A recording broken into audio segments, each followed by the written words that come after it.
You are tuned into another edition of Locked On Royals on the Locked On Podcast Network. I'm your host, Jack Johnson. I got a couple of guys I've added to my bullpen wish list and a fun hypothetical about if the Royals were to have a Game 1 starter in a wild card game and who was the biggest what if in 2023.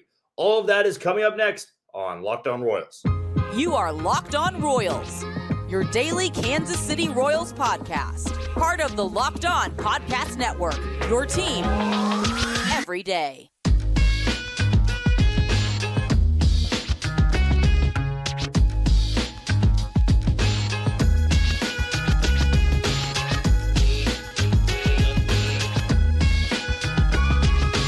Thank you for tuning in to another edition of Locked On Royals on the Locked On Podcast Network. As always, I'm your host, Jack Johnson, and you can follow me on Twitter at JohnnyJ_15. That's at JOHNYJ_15. And catch all of these podcasting episodes on wherever you get your podcasts. That can be Spotify, Apple Podcast, Amazon Music, Google Podcast, and you can always catch us on YouTube. Just be sure to hit that subscribe button. And if you already have subscribed, send it to somebody else who hasn't subscribed. Our goal is to get to 1,000 subscribers before opening day 2024. So we need a good pace. Right now at about 530, we try to get about 100 a month so we can really build this thing up. If this is your first ever episode tuning into Locked On Royals, wherever you may be listening, whether it's on Spotify or Apple Podcast, or you're watching on YouTube, of course, welcome in. It's first time seeing my face. I'm just a diehard Royals fan, as I'm sure you are. And now I work in Kansas City at Sports Radio 810 WHB. I've got a morning show on ESPN Kansas City, 10 to 11. And also once a week, I have a night show on Sports Radio 810 WHB. Today's show is brought to you by FanDuel. I know with Thursday night football tomorrow, I know with the playoffs going on in baseball, I know with college football on Saturday, it's a very busy time for placing some bets. So you have to use FanDuel when you are placing those bets, as long as it's legal, of course. And there's plenty to go around this week. I mean, there are three major sports going on with the MLB playoffs, college football, and NFL football. So go to FanDuel and start placing your bets today. You know, I thought it was going to be a good time this week at some point to bring this up about an off-season wish list. We heard JJ Picollo speak yesterday about the team's outlook in 2024. Some guys he really thought improved, some guys he didn't think improved. But I wanted to take those words and kind of look a few months down the road here. Because once the postseason concludes and those contracts are officially up for teams everywhere, it's going to start getting a little bit active. And I do believe the Royals are going to be active, and more specifically in the bullpen market. Now, I've kind of gone through a list of guys that I think make a lot of sense for fixing this bullpen. And I know I've kind of gone back and forth with how you can build a bullpen, but I think there's a very good way to construct this 2024 relief corps without dropping, $20 million. Which is already too high to begin with. So I've compiled a list at who I think makes a lot of sense for the Royals to go and give a one-year deal to. And if you're out of contention by July, you look into flipping those guys. Now, sure, there's going to be guys that become available later than most. Some guys will decline club options, then become a free agent. Some guys will get DFA'd and the Royals could swoop in. But I'm strictly going with guys who are going to be unrestricted free agents, and the Royals will have a play at them. But they could go in and make a serious play at every single one of these guys on my list. So let's start it off with number one. I think Matt Moore is a perfect fit for Kansas City. He is going to be incredibly cheap. He is coming off a phenomenal year. He was DFA'd twice, which didn't make much sense, and it had nothing to do with his performance. Okay, he was DFA'd in a fire sale, basically, from the Angels, and they're a dumpster fire right now to begin with not being able to sell pieces, and I hate to speak illy of another organization when they lost less games than the Kansas City Royals, but that just felt weird to me. Just getting rid of everybody.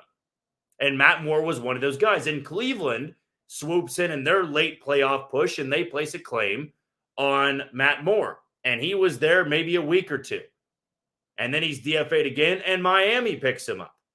And Miami felt like a pretty good fit. They're in the postseason now, and Matt Moore wasn't even eligible for their postseason roster because of the amount of times he was on the roster. It's kind of a weird, tricky situation with the roster.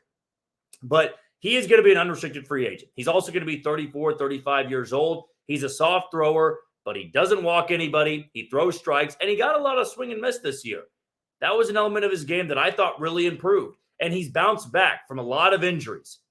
Matt Moore had a great start with Detroit not too long ago, and then I believe tore up his knee and then couldn't play for a while. But I think he is one of those guys the Royals have to go in there and consider giving a 1-year deal worth $2.5 million, $3 million. That's what a bullpen deal looks like. And with him being up there in age, I think that's about the price range he's going to be at. And he may settle with the Royals if they're offering a little bit more money. I'm sure he wants to pitch in the postseason, and I'm sure there's teams like the Dodgers that will be calling, or you look at the Brewers trying to add to their bullpen, or one of those division winners. Yeah, I could see him picking those teams. But if the Royals could sweeten the deal a little bit, give him maybe $3.5, $4 million, I'm not going to complain. I think you found a really stable left-hander in that bullpen. So he's number one on my list. Maybe not number one. I'm not going to rank these guys, but who I just think would be a really good fit. Number two, and this guy, if I am going to rank him, he would be number one.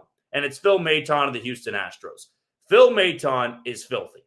He is absolutely filthy, and he could be your back-end bullpen guy. He could be your closer. I know that he's not the closer in Houston, but different bullpen in Houston than it is in Kansas City. I love the pure stuff that he has, and I remember seeing him a lot in Cleveland coming out of that bullpen.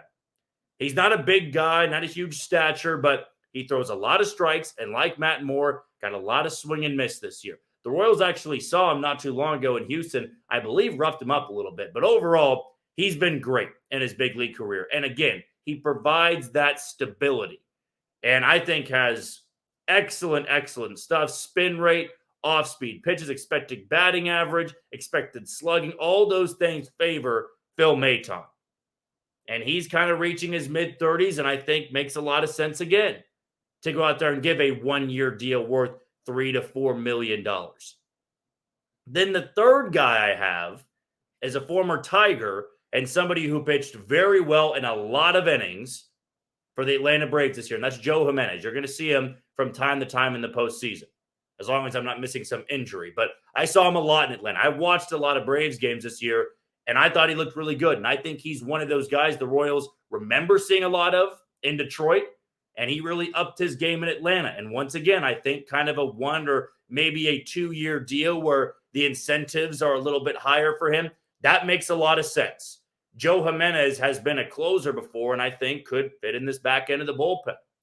So those three guys right there are kind of on my wish list, all affordable and all bring stability. They're not going to go out there and give up 4 runs and get 1 out. These are guys that have shown throughout the course of the season longevity. That's also what I'm looking for. How many innings did you throw this year? If you're at 50, 60, 70, great. Because we know that you can log a lot of innings, that you're healthy, and we can trust you in the 6th, 7th, or the 8th inning. Those are all really important signs to me of this bullpen.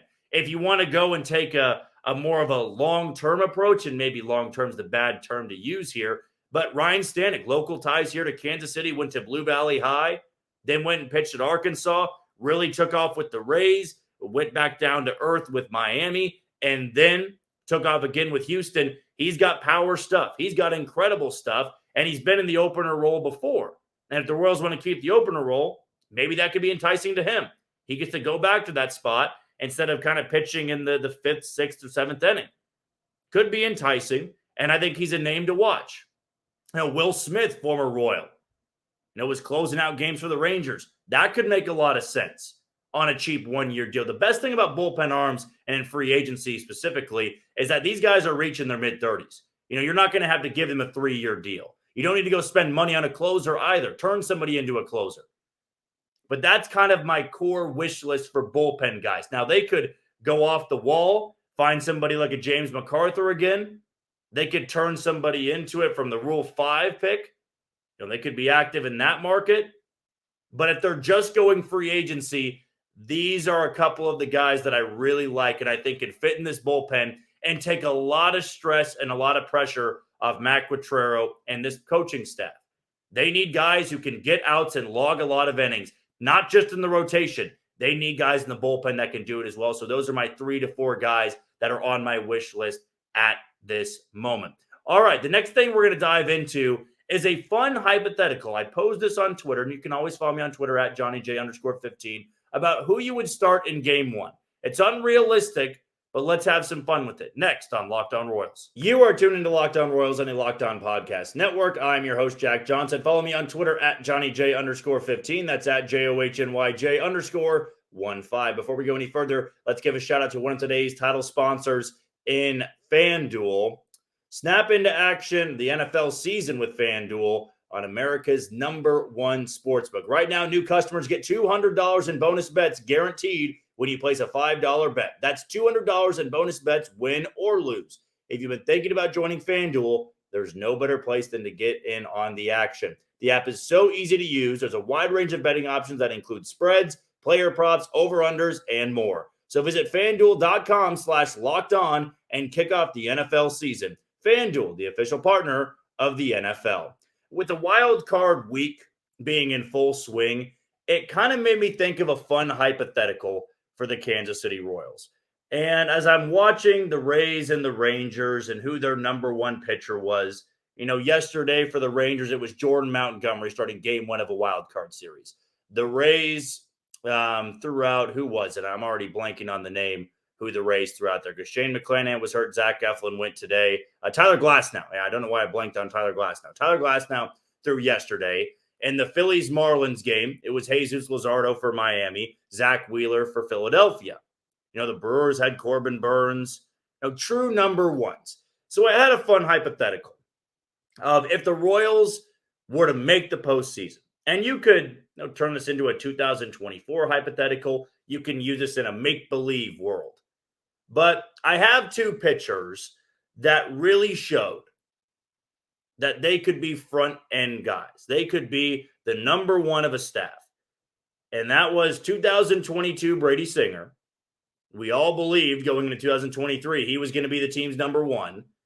And then after that faltered a little bit, who did we turn to? Cole Reagans and the 2023 version of Cole Reagans.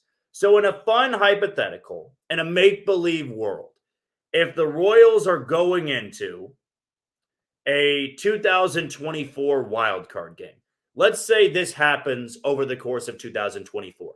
Brady Singer returns a 2022 form. Let's say he finds himself again. A 3.26 ERA, striking out about 8 to 9 guys per 9. Walks less than 3 guys per 9. About league average to slightly below in WHIP. Logged about 160, 175 innings. So that's in one corner. Then you could have Cole Reagans, who showed, that in the 12-start stretch, he's electric. I believe the most electric guy the Royals have had in the rotation since Yordano Ventura. And I don't think it's particularly close. So you have Reagans, who can run it up there at 98, 99, 100, and can't wait to see what he looks like when the adrenaline's really pumping. I mean, could he hit 102 in the first inning? Guess we'd wait and find out. But that can play into your scenario here of a wild card start. Okay, so let's paint a picture here.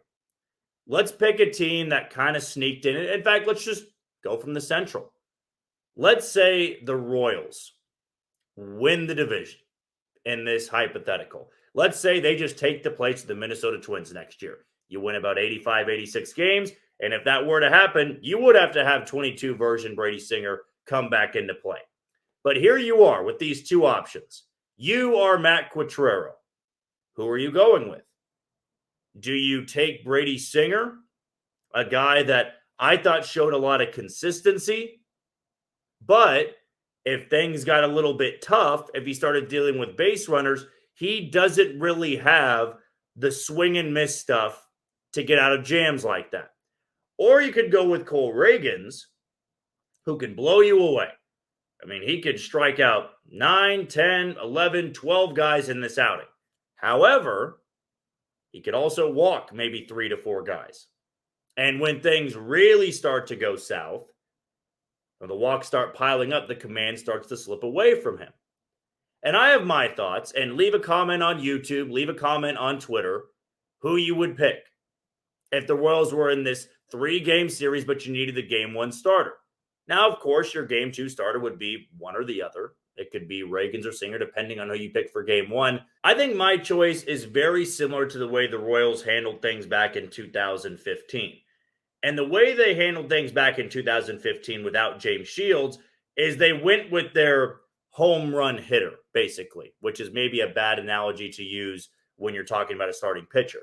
But remember, in game 1 of the ALDS in 2015 against Houston, who did they start?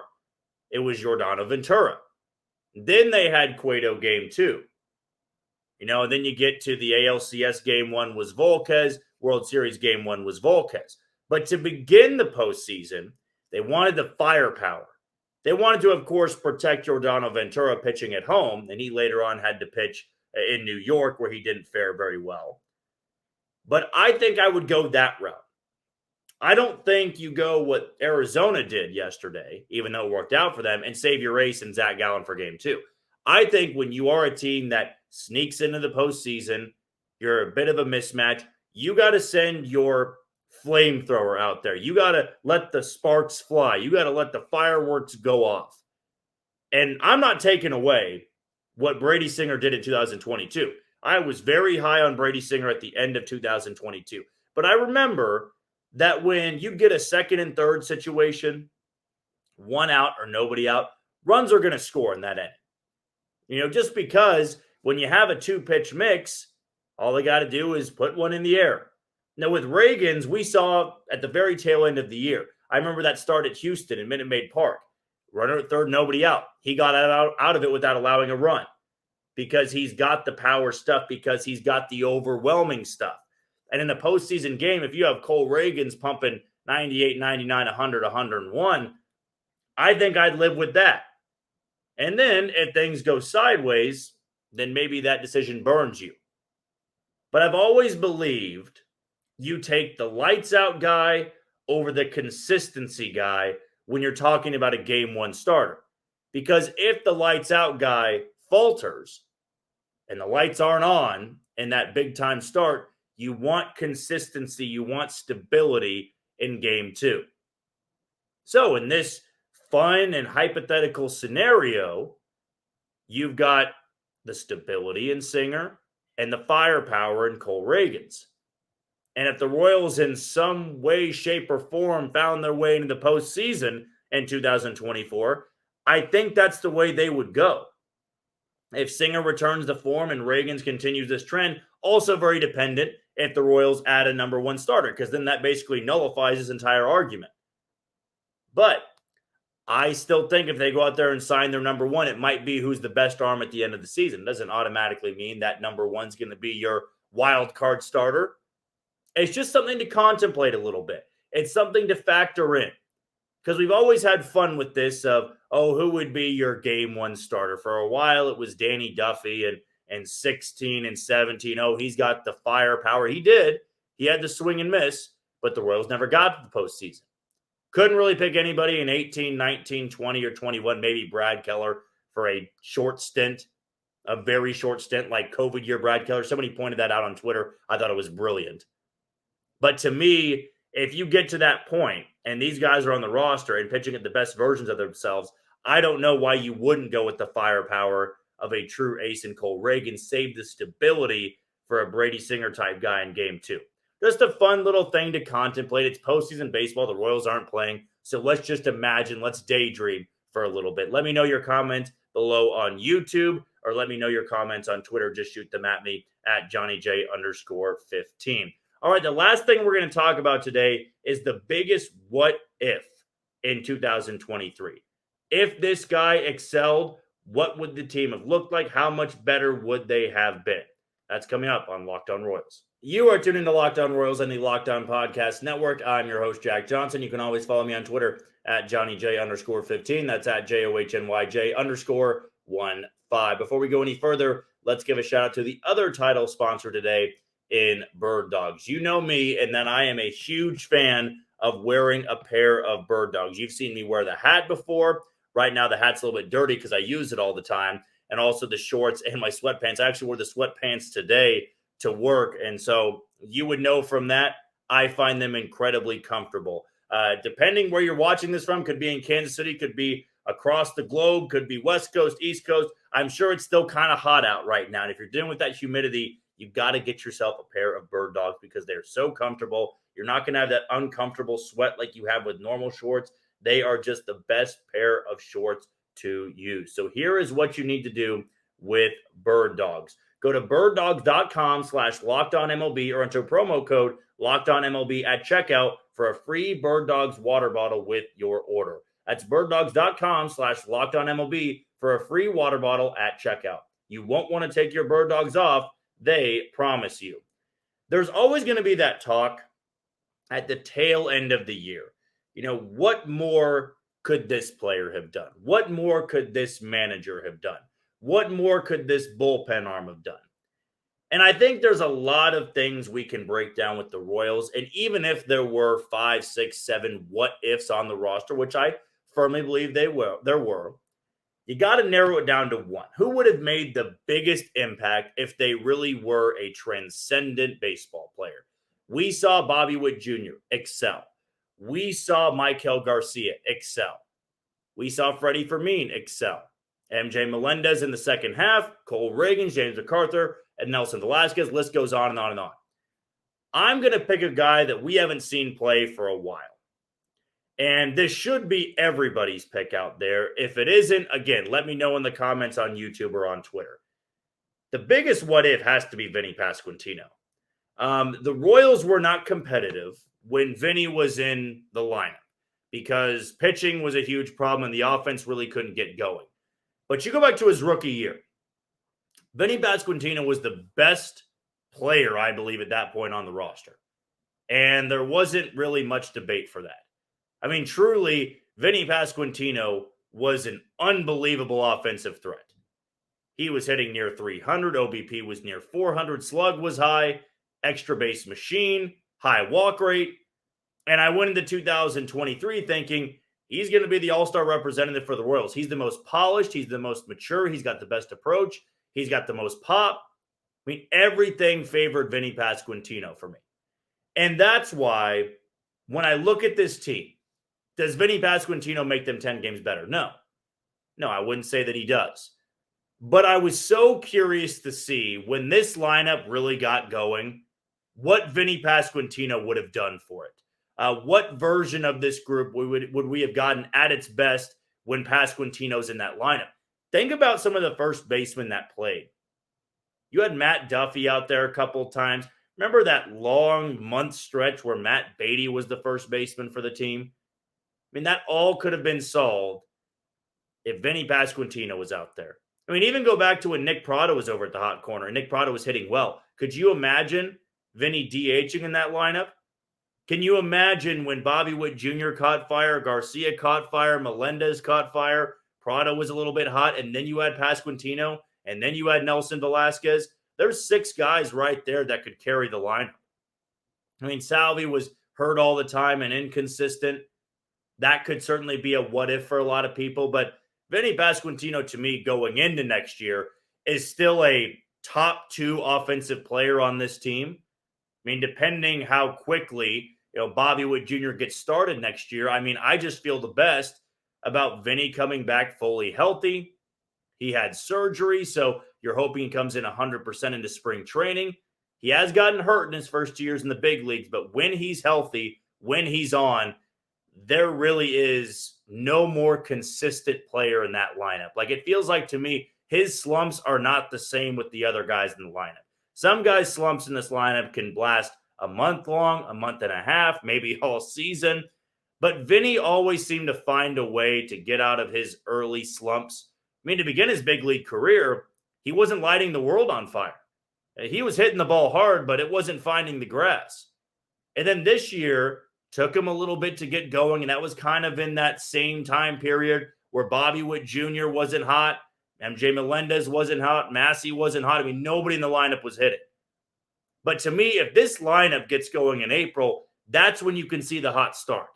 Pitching, to me, I think can always turn around. Pitching, you hope in the cold weather, it just benefits from that. But offensively, if you get this group going early on, that's when things get interesting. But I don't believe this offense can truly get going unless you have a healthy Vinny Pasquantino in the lineup. So by far and away, Pasquantino to me is the biggest what if of 2023. When he got hurt, it was probably the lowest point the Royals had all year. And I truly mean that. I think when you look at this team and you knew it was an evaluation year, the losses were going to happen. There really was no loss where I felt like it hit rock bottom. The day that we found out Vinny Pasquantino was going to miss the rest of the season, that's when I kind of went, no, this is one of the few guys. This was one of your few guys that could give you hope for this offense moving forward. And I think that we would have seen a better version of Bobby Witt Jr. even and Michael Garcia if they had that protection in the 3-hole. And when I construct this roster for 2024, he's a middle of the bat type of lineup or middle of the lineup type of bat. To me, that's something you have to have if you are going to make a significant improvement, right? 80 to 85 games is the threshold here. Well, you can't get there if Vinny's not healthy. I think we would have seen this team probably get around, 64 to 65 games, probably just repeat what happened in 2022 if Vinny's in that lineup. Now, you asked me, or I asked myself, that is, does he make them 10 wins better? Likely not. Well, that's about 10 wins better. I guess when I break it down from an offensive standpoint and when this team was really struggling, when they could have used an extra bat or two, he would have been the guy you put in there. I mean, seriously, a guy that hits near 300, an OBP of 400, extra base machine, walk rate's pretty high. That could have gotten you out of some pretty tough times. That could have helped a lot of the struggles you had at first base in the middle of the lineup. At the end of the day, I don't think there's a close second. I mean, you could say, what if, Michael Massey didn't start slow? What if MJ Melendez didn't start slow? What if Kyle Isbell really took off? All those things are great options. But to me, number one by far and away is what if Vinny Pasquantino was healthy? Well, that's going to do it for another edition of Locked On Royals on the Locked On Podcast Network. I've been your host, Jack Johnson. You can always follow me on Twitter at JohnnyJ_15. Find all these podcasting episodes on where you get your podcasts: Apple Podcasts, Spotify, Amazon Music, Google Podcasts, and on YouTube. Do not forget to hit that subscribe button. But until next time, you take it easy, Kansas City.